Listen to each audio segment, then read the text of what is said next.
Good afternoon guys. Samahan niyo po ako at mag-update po tayo dito sa sa may Marikina River. Malapit lang din po ito sa SM Marikina at Riverbanks. At nakikita na po natin yung mga ongoing operation dito po sa project na ito.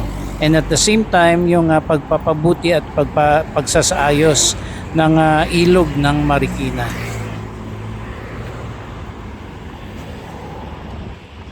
Wow, grabe oh. So ganito pala kakapal itong pinaka-wall ng ng river. Just in case na tumaas ang ilog rito hindi na to aabutin, I think. And at the same time po nakikita po natin itong mga long arm backhoe sa operation na ginagawa po diyan sa may gilid nitong ilog. Sa nakikita po natin ngayon hindi na ito yung original na lawak ng ilog ng Marikina. Dahil nga po sa mga side ay ganito po kalawak ng kanilang mga tinatambak na lupa. Ito naman yung tulay ng train. At saka nakikita po natin ngayon diyan din po yung panukat o level ng taas ng tubig. And also Japanese nga pala yung contractor dito.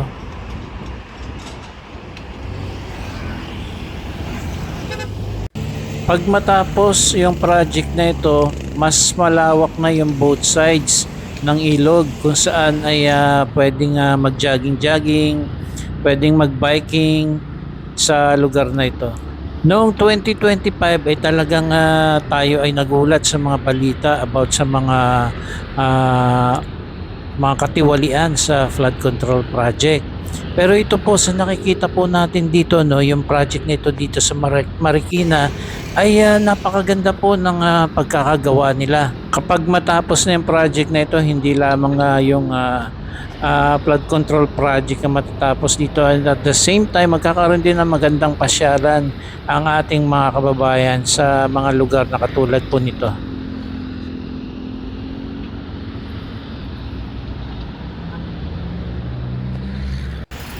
Okay, lumipat po tayo ng pwesto. Dito na tayo malapit sa Riverbanks at ayun po natatanaw po natin yung SM Marikina. Andun po tayo galing sa may bandang dulo po dun sa paglagpas ng tulay. And ito na po yung flood control project naman po dito malapit dito po sa may Riverbanks.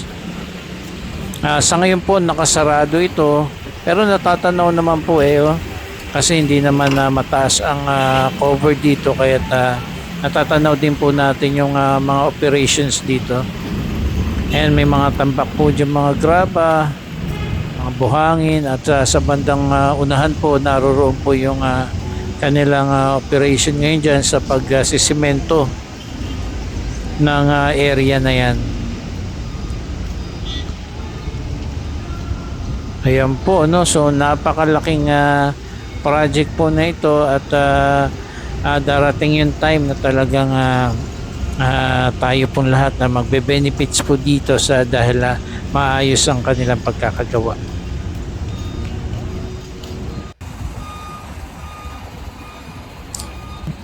Ngayon may dumating palang sasakyan ngayon na karga-karga nitong semento.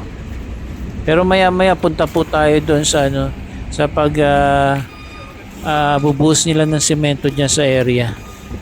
Doon po tayo sa may bandang unahan.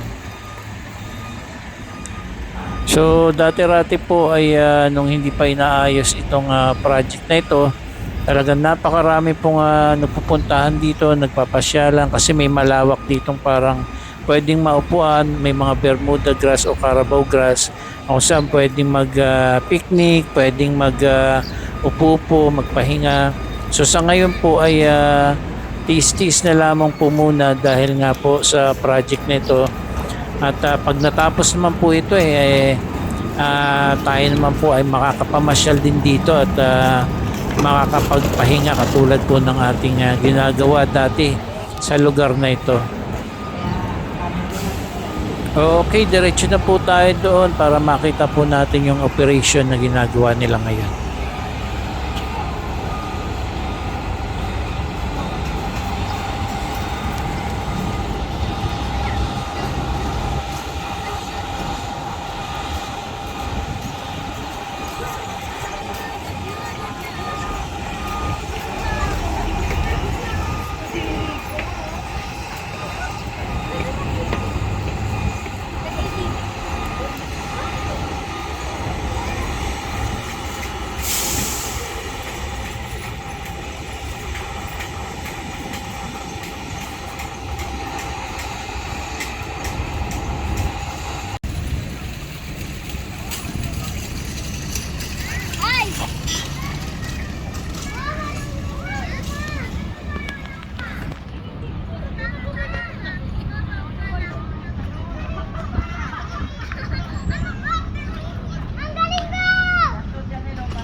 Pantay mo dito.